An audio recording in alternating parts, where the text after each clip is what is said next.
No one will ever pay you what you're worth. No one will ever pay you what you're worth. They'll only ever pay you what they think you're worth. And you control their thinking. Not like this, although that would be cool. That would be really cool. Instead, like this. Clearly defining and communicating your value are essential to being paid well for your excellence. Anyone here want to be paid well? Okay, good. Then this talk is for everyone. It's got universal applicability. It's true if you're a business owner, if you're an employee, if you're a job seeker. It's true if you're a man or a woman. Now, I approach this today through the lens of the woman business owner, because in my work I've observed that women underprice more so than men. The gender wage gap is a well-traveled narrative in this country. According to the Bureau of Labor Statistics, a woman employee earns just 83 cents for every dollar a man earns. What may surprise you is that this trend continues even into the entrepreneurial sphere. A woman business owner earns just 80 cents for every dollar a man earns. In my work, I've often heard women express that they're uncomfortable communicating their value, especially early on in business ownership. They say things like, I don't like to toot my own horn. I'd rather let the work speak for itself. I don't like to sing my own praises. I hear very different narratives in working with male business owners. And I think this difference is costing women 20 cents on the dollar. I'd like to tell you the story of a consulting firm that helps their clients dramatically improve the profitability. That company is my company. After my first year in business, I saw the profit increases that my clients were realizing in working with me. And I realized that I needed to reevaluate my pricing. I was really underpriced relative to the value I was delivering. That's hard for me to admit to you because I'm a pricing consultant. It's what I do. I help companies price for value. But nonetheless, it's what I saw, and so I sat down to evaluate my pricing, evaluate my value. And I did that by asking key value questions. What are my clients' needs, and how do I meet them?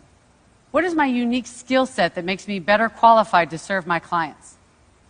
What do I do that no one else does? What problems do I solve for clients?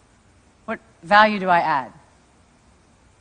I answered these questions and defined the value that my clients get from working with me, calculated their return on investment, and what I saw is that I needed to double my price.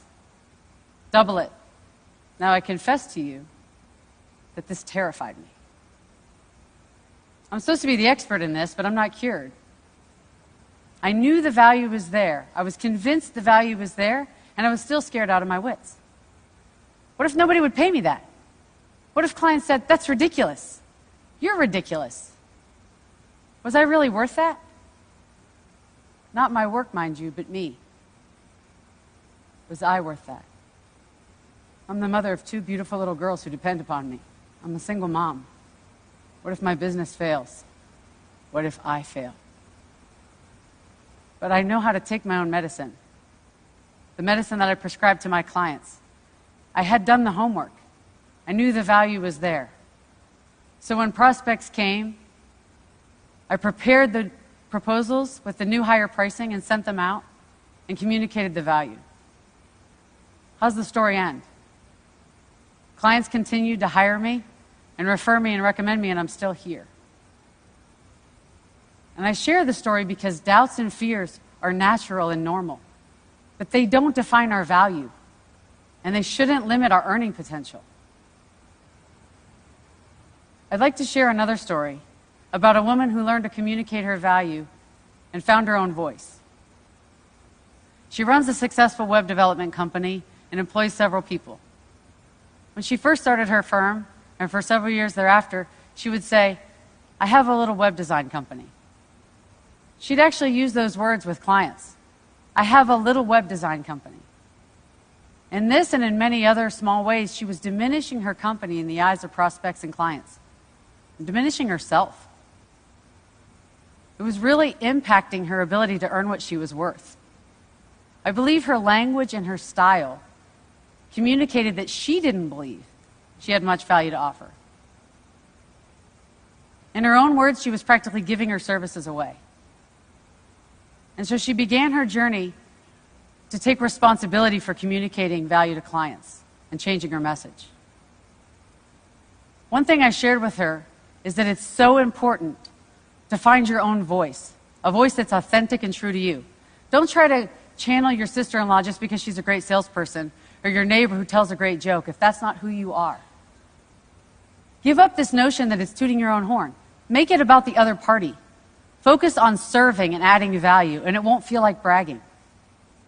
What do you love about what you do? What excites you about the work that you do? If you connect with that, communicating your value will come naturally.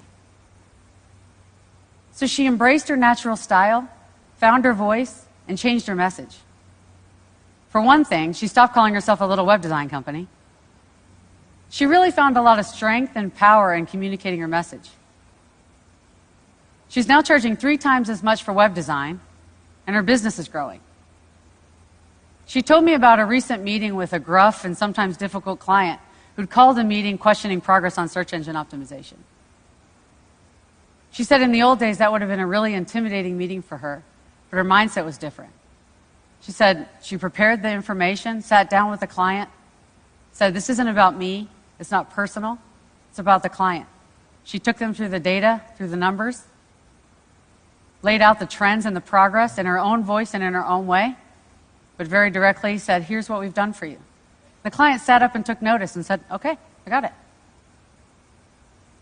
And she said in describing that meeting, I didn't feel scared or panicky or small, which is how I used to feel.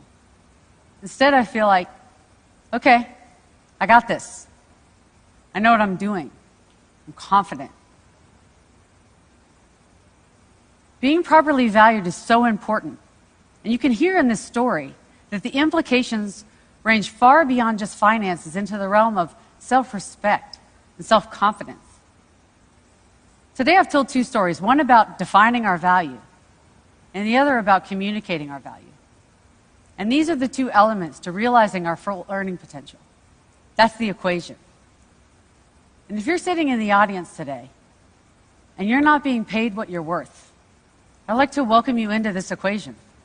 Just imagine what life could be like, how much more we could do, how much more we could give back, how much more we could plan for the future, how validated and respected we would feel if we could earn our full potential, realize our full value. No one will ever pay you what you're worth. They'll only ever pay you what they think you're worth. And you control their thinking. Thank you.